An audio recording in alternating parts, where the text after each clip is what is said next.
I don't know. I mean, is this the type of team that's going to need 30 and 30 from Jayson and Jaylen every single night in order to be competitive offensively? I don't know where else it's coming from at this point. I don't Yeah, know where what offense happened is. with Jaylen? I Where don't know did where Jaylen offense is go, coming from. Sherrod? Yeah. He was What's just so that? quiet. Where did Jaylen Yeah. go after the 46? Well, look, I mean, you first of all, you're coming out of COVID protocol. You dropped 46, and I'm not expecting you to drop 46 the next game. He missed a lot of shots that he made the other night, but again, law of averages says that he was going to have a game like this more likely than not. I mean, you look at his numbers tonight, and you look at it, pack them together with what he did in New York, and he's off to a good start. But obviously, he's got to be more consistent. Tatum has to be more consistent, and they have to be more competitive. I mean, at some point, you can't just get out effort consistent. You got to play harder, and you know that. And the sad part is you have a coach who emphasizes that, and That's yet all there it's was still to this game, too. It was just effort. It was just Well, fortitude. you could tell that they're and again, this is a worry with this team dating back to last year.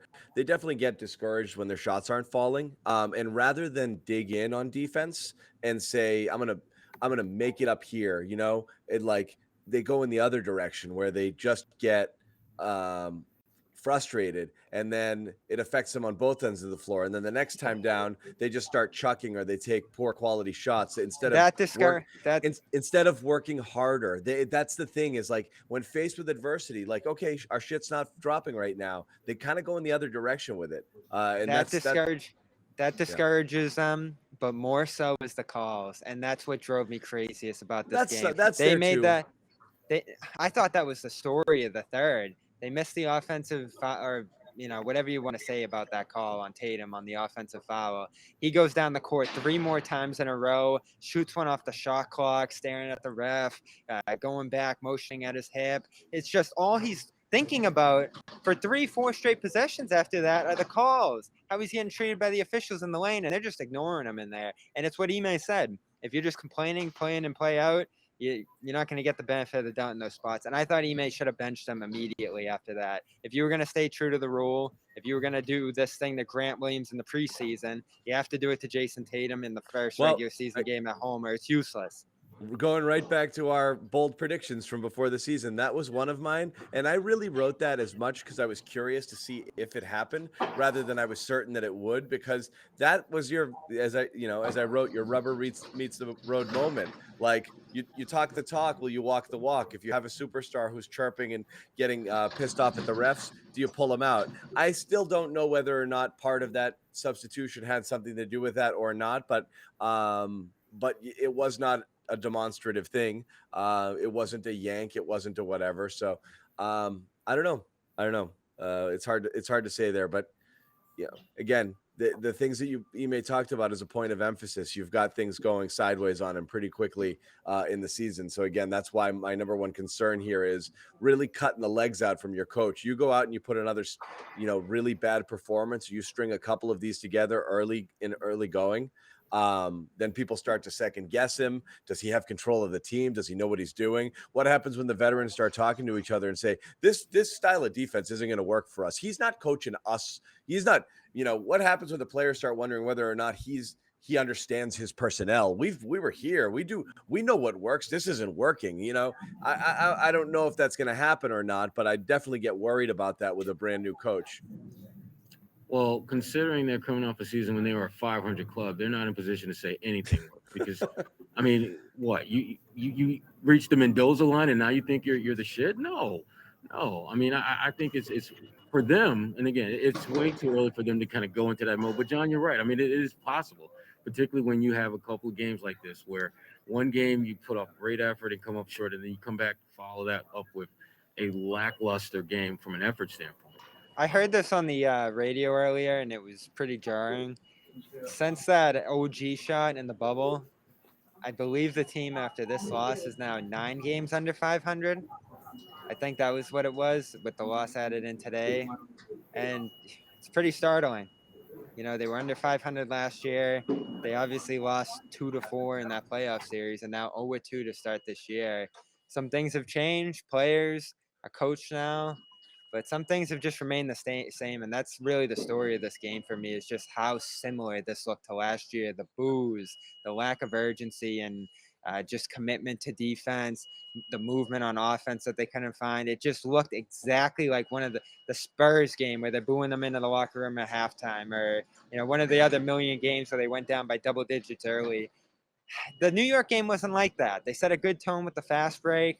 I thought they stayed true to that throughout much of that game. And then obviously they had a massive comeback late where they executed great and played awesome pressure defense. But that too had some degree of what we saw last year where they'd scramble back in the final minutes and try to do everything in the last 2 or 3 minutes of the fourth quarter. So just so many things that look like last year so far for me through 2 games. And Well, the preseason looks so different. what's this team good at?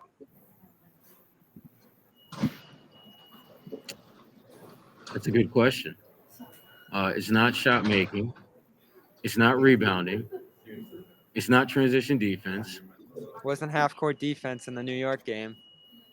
I mean, 2 games. It's a legit question. Like, what are they good at? What are they good at? What's the identity? What's their calling card? What's the calling card? What are they good at? And this was my thing with Brad's team last year, and this is why the similarities between the two are a little bit alarming to me. And again, it's not full panic button, but again, what was the calling card last year? I'm not really sure. I don't know what this team is. I don't know what their identity is supposed to be. If you are, again, I think they start going back to last year, like a team that believes they have more talent than they actually do, as opposed to a team that recognizes we gotta play like dogs every single night. Front So runners. their Like identity, front runners. right? They play like front runners, and then this is why, again, I'm Bobby. I know you're saying the calls. I'm going back to the shots. I think this is a thing going back to last year. I know they get bummed with the refs too, but I think they're part and parcel. I think they get frustrated so easily when stuff doesn't happen that they don't put in effort to fix the problem. They just go back. They go in the other direction. I thought that's what happened with Brown tonight. And they are front runners in that regard. And so that always kills you. Is great. It is fine and good when the shots that aren't hard to get, which is your jumpers, from all over the place, fall, and you have a hot shooting night and you feel really good about yourself. That's great. But when it's not, what are you going to do to make up for it? And it seems like nothing in this case. And tonight, nothing. They just got frustrated, and that's it. So if your calling card has to be effort. You've got to be. If you don't have the talent, your calling card has to be the effort, has to be defensive effort, has to be a nasty defensive identity. Because this was the worry with this team. They might not be that good at scoring, so they're going to have to play, really, really, really gritty defense. I don't know. I don't really know what it is right now. I don't know what this team is supposed to be. I don't know what they're supposed to be good at. And contrast that against. I think. Yeah. I mean, going into the season, what did we say? They have to be a top 10 defense. I don't think we were exaggerating, right? If they want to be a team that actually has a shot to make the Eastern Conference Finals or make a deep playoff run, they have to be a team that's known for their defense. And I think that they may have pieces for that, but they have to be fully committed. It's got to be from top to bottom, whether we're talking the entire rotation or just a starting 5. I just feel like, look, the fact that the Toronto Raptors, they got 100 attempts out there.